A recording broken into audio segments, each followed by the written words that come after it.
नमस्कार हिंदुओं, ओम नमः शिवाय। आज की इस शिव पुराण की कथा में हम जानेंगे कि कैसे शिवजी का अपमान सुन माँ सती ने खुद को भस्म कर लिया। पिछली कथा में हमने देखा था कि कैसे सती के दक्ष प्रजापति ने बहुत बड़े यज्ञ का आयोजन किया और उसमें सभी देवताओं को बुलाया था। अहंकार वश शिवजी को नहीं बुलाया। सती जी ने अपने पिता के घर यज्ञ का हाल सुनकर चाहा कि मैं भी वहाँ जाऊँ। वह इसी इच्छा से अकेली सदाशिव के पास पहुंची। वहां पहुंचकर देखा कि सेवकगण शिवजी की सेवा में संलग्न है। वे दिगंबर केवल रुद्राक्ष धारण किए हुए हैं। उनके शीश पर जटाएं लटक रही हैं। शरीर पर भस्म शोभित थी। शिव का ऐसा स्वरूप देख सती ने उन्हें प्रणाम किया। सती को वहां देखकर शिवजी ने बड़े प्रेम के साथ उन्हें वहां बैठा लिया। यद्यपि शिव सब कुछ जानते थे, फिर भी उन्होंने संसारी लीला के निमित्त वहां आने का कारण पूछा। तब सती अत्यंत प्रसन्न होकर बोली, हे प्रभु, क्या आपको अच्छा नहीं लगा कि दक्ष ने यह यज्ञ आरंभ किया है? मित्रों और बांधवों की भेंट महाधर्म है। इसी से अच्छे लोग भले बंधुओं की संगति स्वीकार करते हैं और आनंद प्राप्त करते हैं। अस्तु आपको यह उचित है कि वहां चलकर यज्ञ को पवित्र करें तथा मुझे भी अपने साथ ले जाकर मेरी इच्छा की पूर्ति करें। मेरे पिता के यज्ञ में ब्रह्मा, विष्णु आदि सब देवता पहुंच गए हैं, परंतु आप वहां नहीं गए। शायद यह आपको अच्छा मालूम नहीं हुआ। आप वहां ना जाने का कारण मुझसे विस्तार पूर्वक कहिए। मैं आपकी दासी हूँ। मेरी इच्छा है कि मैं अपने पिता के घर जाऊँ, इसलिए आप मुझे अपने साथ वहाँ लेकर चलिए। शिवजी ने सती के यह वचन सुनकर मुस्कुराते हुए कहा, हे सती, तुम्हारे पिता दक्ष ने मुझको यज्ञ का निमंत्रण नहीं भेजा और शत्रुता रखकर मेरा अनादर किया है। तुम ही सोचो, वहाँ केवल तुम ही को न बुलाकर अन्य सब लड़कियों को बुलाया है। इसका एकमात्र कारण केवल शत्रुता ही है और ऐसे स्थान पर बिना बुलाए जाना कहाँ तक उचित है। यद्यपि धर्मशास्त्र कहता है कि अपने पिता, मित्र, गुरु और स्वामी के घर बिना बुलाए भी जाना उचित है, परंतु उनके मन में शत्रुता भी नहीं होनी चाहिए। किसी के घर बिना बुलाए जाना मृत्यु से अधिक तथा अनादर एवं लोक निंदा का कारण होता है। सती यह सुनकर बोली, हे स्वामी, आप इस वैर का कारण तो बताएं। शिवजी ने पिछला सब वृतांत सुनाकर कहा, उचित है कि तुम दक्ष के यज्ञ में न जाओ, नहीं तो तुमको बड़ा कष्ट उठाना पड़ेगा। शिवजी ने सती को अनेक प्रकार से समझाया, परंतु सती को यह अच्छा नहीं लगा। वे दक्ष पर अति अप्रसन्न एवं कुपित होकर कहने लगी, हे शिवजी, आप तीनों लोगों को आनंद प्रदान करने वाले हैं। सभी देवता आपका स्मरण करते हैं। आप यज्ञ कर्म तथा यज्ञ के फल हैं। आपकी दृष्टि मात्र से ही तीनों लोग तृप्त हो जाते हैं। आपसे यज्ञ पूर्ण तथा पवित्र होता है। मूर्ख दक्ष ने आपको अपने यज्ञ में नहीं बुलाया, सो मुझे चिंता है कि उसका यज्ञ किस प्रकार पूर्ण होगा। मेरा पिता इस प्रकार क्यों अज्ञानी हो गया, मुझे बड़ी चिंता है। यदि आप मुझे आज्ञा दे तो मैं जाकर उसके शील या दुशील अथवा उसके वैर भाव को देखूं। लेकिन शिवजी को तो कुछ और ही लीला करनी थी, इसलिए उन्होंने सती के आग्रह को न टालकर उन्हें नंदी पर सवार होकर यज्ञ में जाने की आज्ञा दे दी। उन्होंने सती के साथ अपने 60,000 गण देकर उन्हें विदा किया। अच्छे अच्छे वस्त्र आभूषण दिए। सती का स्वरूप भी अति उत्तम कर दिया। शिव ने ऐसी माया की कि सती बड़ी धूमधाम से चली। सती ने उस समय अपनी जैसी शोभा प्रकट की वैसी किसी समय में भी न प्रकट की थी। उनके चलने के समय बड़ा शब्द हुआ। कोई गण उछलता कूदता था, अन्य गण भी सबको प्रसन्न तथा आनंदित करते हुए चले। कोई सती का प्रताप वर्णन करता तो कोई शिव की महिमा का गान करता था। इस प्रकार सब अत्यंत प्रसन्न हो अनेक प्रकार की गति से चलते और सती की सेवा करते दक्ष के घर पर जा पहुँचे। इस प्रकार सती दक्ष की यज्ञशाला में पहुँची, परंतु वहाँ किसी ने उनसे बात न पूछी और ना किसी ने यह जाना कि यही जगन माता है। दक्ष ने तो उन्हें अहंकार में कुशल तक न पूछी। यह देखकर सती की बहनों ने, जो भी वहाँ पर उपस्थित थी, हंसकर सती की बड़ी निंदा की। सती ने यज्ञ में सब देवताओं का स्थान देखा, परंतु वहाँ शिवजी का स्थान न देखा। तब वे मन में अत्यंत क्रोधित हुई। उन्होंने अपना अनादर देख शिवजी का स्मरण किया तथा सोचा कि अपने क्रोध से दक्ष को भस्म कर डाले। परंतु फिर उन्होंने सोचा कि यह उचित न होगा, क्योंकि जब दक्ष ने कठिन तपस्या करके मुझको प्रसन्न किया था, तब मैंने उससे कहा था कि जब मैं तुम में कुछ गर्व तथा अपने मान की कमी देखूंगी तो उसी समय मैं अपना शरीर त्याग दूंगी।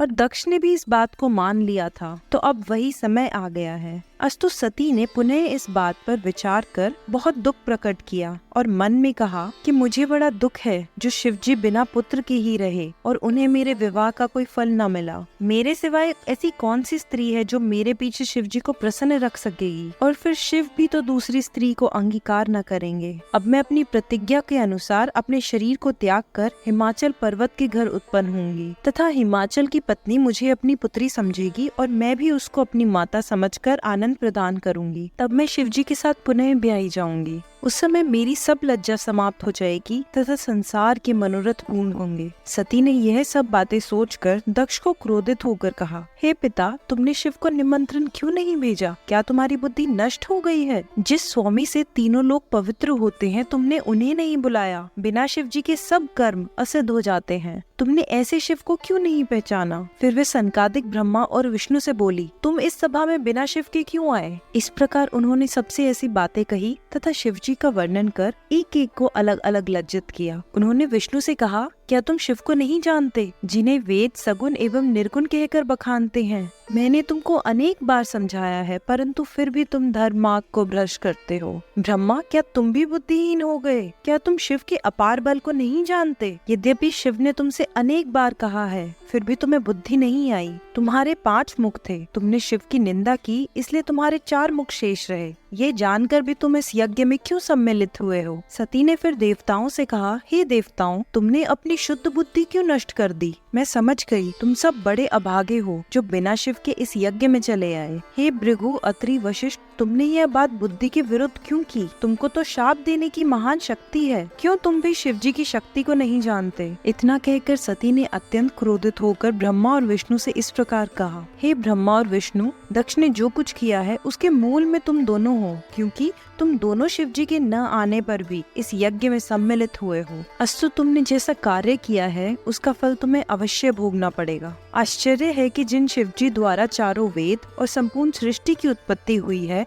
उन्हें तुम बिल्कुल नहीं पहचान सके। यदि तुम दोनों दक्ष के इस यज्ञ में न आते तो दक्ष को इतना अहंकार कभी न होता। यदि यहाँ के उपस्थित देवता और ऋषि मुनि भी न आते तो दक्ष को कभी यह हिम्मत न होती कि वे शिव जी के विरुद्ध होकर कोई कार्य करते। तुम लोगों की बुद्धि वास्तव में भ्रष्ट हो गई है, जो तुम्हें दधीची मुनि का सभा से उठ जाना भी अच्छा नहीं लगा। सती के मुख से निकले हुए इन शब्दों को सुनकर दक्ष ने अत्यंत क्रोधित होकर कहा, अरे मतिमंद, तू ऐसी बातें क्यों कर रही है? मेरा और तेरा पिता पुत्री का संबंध समाप्त हो चुका है। यदि तेरी इच्छा हो तो तू यहाँ रह, अन्यथा अपने घर चली जा। तेरा पति अत्यंत अशुभ है, उसके नाम में केवल 2 ही अक्षर हैं। वह भूत प्रेत एवं पिशाचों के साथ रहता है, चिता के भस्म को अपने शरीर में लगाता है और शमशान में घूमता रहता है। उसके माता पिता, कुल, जाति पाति आदि किसी का भी कुछ पता नहीं है। उसका वर्णन वेद में भले हो, परंतु उसमें कोई शुभ लक्षण दिखाई नहीं देते। इसीलिए मैंने उसे यहाँ नहीं बुलाया, क्योंकि ऐसे मूर्ख मनुष्य का यज्ञ में आना निषिद्ध कहा गया है। हे सती, मैंने वास्तव में बड़ी मूर्खता की, जो औरों के कहने पर तुझ जैसी अपनी श्रेष्ठ पुत्री का विवाह उस नंग धड़ंग औदर के साथ कर दिया। मुझे इस बात का बहुत बड़ा पश्चाताप है। अस्तु, तू मेरी बातों पर विचार करके अपना क्रोध त्याग दे।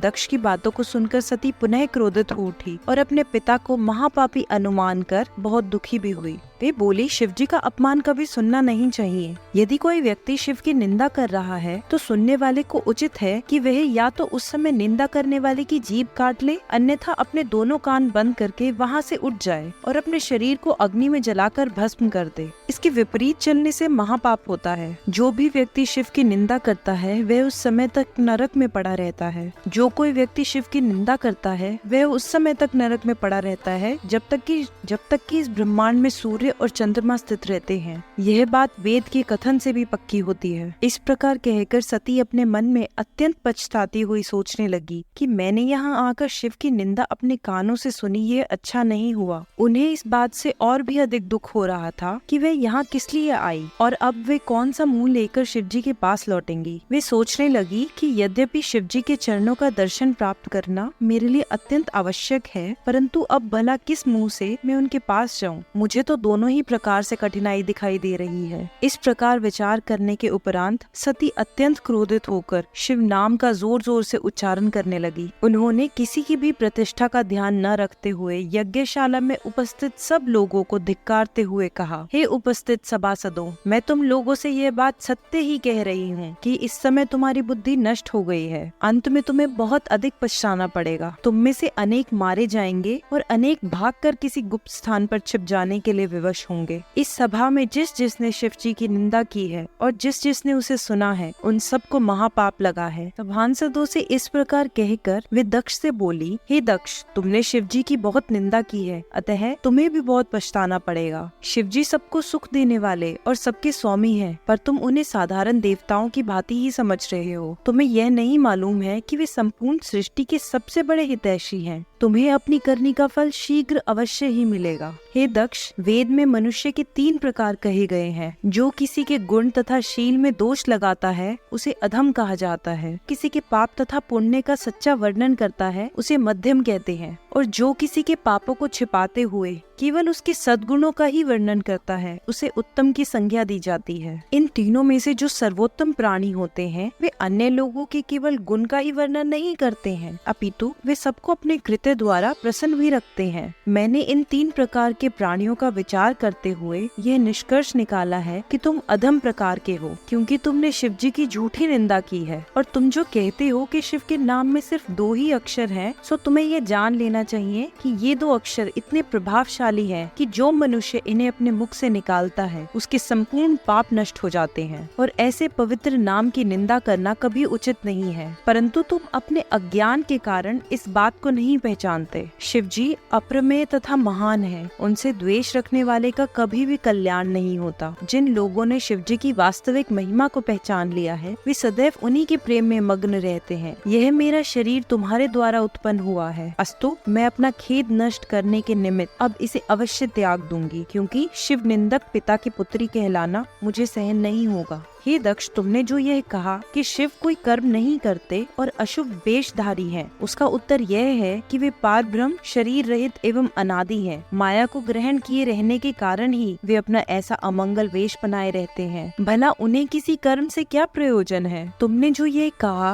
कि वे चिता भस्म लगाने वाले नग्न, निर्धन तथा अवधूत हैं, उसका उत्तर केवल यही है कि मुझे उनका ये स्वरूप देखकर ही प्रसन्नता होती है। उनके इस स्वरूप के अतिरिक्त किसी अन्य स्वरूप को देखना मुझे स्वीकार नहीं है। अस्तु अब मैं अपने निश्चय अनुसार अपने आप को भस्म करती हूँ। यह कहकर सती उत्तर दिशा की ओर मुंह करके पृथ्वी पर बैठ गई। उन्होंने स्नान करने के उपरांत अपने संपूर्ण शरीर को वस्त्रों से लपेट लिया। तत्पश्चात योग धारण कर विधि पूर्वक आसन लगाते हुए प्राणायाम किया। सर्वप्रथम उन्होंने समान वायु को नाभि चक्र में लाकर उदान वायु को ऊपर चढ़ाया और शिव जी की सुंदर मूर्ति को अपने हृदय में स्थापित किया। तदुपरांत उन्होंने अपनी बाहों के बीच दृष्टि जमाते हुए पति के चरणों का ध्यान किया और अग्नि तथा वायु को उत्पन्न कर दिया। उस पवित्र अग्नि तथा वायु के द्वारा उन्होंने अपने इस निष्पाप शरीर को भस्म कर दिया। इस दृश्य को देखकर सब और हाहाकार मच गया और यज्ञशाला में उपस्थित सभी लोग अत्यंत भयभीत और दुखी हुए।